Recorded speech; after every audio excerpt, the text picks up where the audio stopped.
जय हिंद साथियों। आज आपके सामने हम लेकर चलते हैं प्रीवियस ईयर 2018 का हिंदी का पेडागोजी प्रश्न, जो कि आपका क्या है सीटेट जुलाई में आने की संभावना है आपके प्रीवियस ईयर से के आपके क्वेश्चन पेपर से हैं। तो चलते हैं प्रश्न नंबर 136 की तरफ, आपका जो पेडागोजी का पार्ट है। तो क्या कह रहा है प्रश्न नंबर 136 आपका कि उच्च प्राथमिक स्तर पर भाषा सीखने सिखाने का एक उद्देश्य है। उच्च प्राथमिक स्तर पर भाषा सीखने सिखाने का क्या एक उद्देश्य है? व्याकरण के नियमों को कंठस्थ करना यह है, या साहित्य की गद्य एवं पद्य विधाओं की रचना यह है, या हिंदी भाषा के समग्र इतिहास के बारे में जानकारी जानना यह होगा, या भाषा की नियमबद्ध प्रकृति की पहचान और उसका विश्लेषण। तो उच्च प्राथमिक स्तर पर भाषा के सीखने सिखाने का उद्देश्य जो होगा, भाषा की नियमबद्ध प्रकृति की पहचान और उसका विश्लेषण करना। तो चलते हैं प्रश्न नंबर 137 की तरफ। करा हिंदी भाषा सीखने के संदर्भ में कक्षा 8 में पढ़ने वाले बच्चे से यह अपेक्षित है कि हिंदी भाषा सीखने के संदर्भ में कक्षा 8 में पढ़ने वाले बच्चों से क्या अपेक्षित है? हिंदी भाषा की समस्त नियमावली को जान सके यह होना चाहिए, या हिंदी भाषा की मुहावरों लोकोक्तियों को जान सके, या विभिन्न संदर्भों में हिंदी भाषा का प्रभावी प्रयोग कर सके, या तत्सम प्रधान भाषा का प्रभावी प्रयोग कर सके। तो ऑप्शन हो जाएगा मेरे प्यारे साथियों, विभिन्न संदर्भों में हिंदी भाषा का प्रभावी प्रयोग कर सके। चलते हैं प्रश्न नंबर 138 की तरफ। कह रहा है हिंदी भाषा सीखने सिखाने के लिए अनिवार्य है। हिंदी भाषा सीखने सिखाने के लिए क्या अनिवार्य है? भाषा की पाठ्यपुस्तक की उपलब्धता, समृद्ध भाषा परिवेश की उपलब्धता, हिंदी भाषा की लिखित परीक्षा, या भाषा की दृश्य श्रव्य सामग्री की उपलब्धता।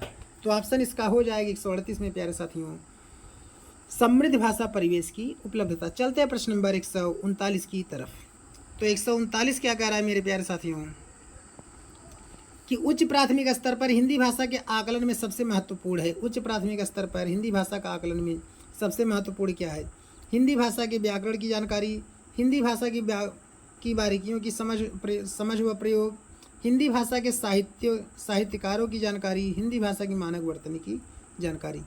तो क्या कह रहा है कि उच्च प्राथमिक स्तर पर हिंदी भाषा का आकलन सबसे महत्वपूर्ण क्या होगा? हिंदी भाषा के बारीकियों की समझ व जानकारी, ठीक, समझ व प्रयोग। चलते हैं प्रश्न नंबर 140 की तरफ। कह रहा है कि आपका भाषा अर्जन के संदर्भ में कौन सा कथन सही है? यह सहज होता है, यह सरल होता है, यह कठिन होता है, यह सीखा जा सकता है। तो भाषा अर्जन के संदर्भ में कथन जो आपका सही होगा यह सहज होता है, ठीक है।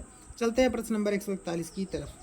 कह रहा है उच्च प्राथमिक स्तर पर विभिन्न विषयों पर आधारित पाठों को पाठ्य पुस्तक में शामिल करने का उद्देश्य है। क्या उद्देश्य है आपका? ऑप्शन इसमें कह रहा है बच्चों को विभिन्न विषयों की जानकारी देना, या बच्चों को विभिन्न प्रयुक्तियों से परिचित कराना, या अन्य विषयों को सीखने में मदद, या अन्य विषयों का सरलीकरण। तो ऑप्शन जो हो जाएगा इसका बच्चों को विभिन्न प्रयुक्तियों से परिचित कराना। चलते हैं प्रश्न नंबर 142 की तरफ।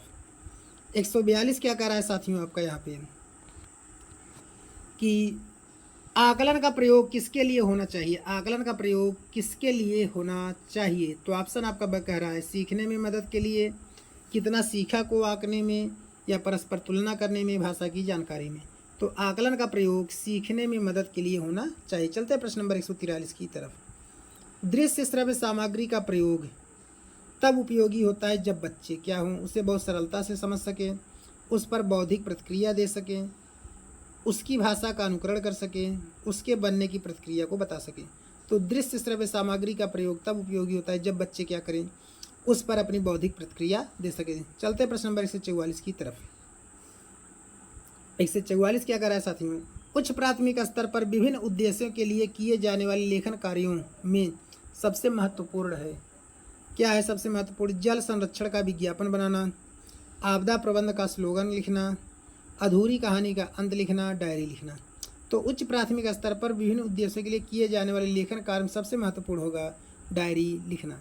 चलते हैं साथियों प्रश्न नंबर 145 की तरफ। उच्च प्राथमिक स्तर पर हिंदी भाषा के आकलन का सबसे कमजोर बिंदु है। हिंदी भाषा के आकलन का सबसे कमजोर बिंदु क्या होगा? लिखने में नए शब्द इस्तेमाल करना, लेखन में तार्किकता का समावेश, भाषा का सृजनात्मक प्रयोग, वस्तुनिष्ठ शब्दावली का प्रयोग। तो क्या हो जाएगा? उच्च प्राथमिक स्तर पर हिंदी भाषा के आकलन का सबसे कमजोर बिंदु हो जाएगा साथियों संस्कृत निष्ठ शब्दावली का प्रयोग। चलते हैं प्रश्न नंबर 146 की तरफ।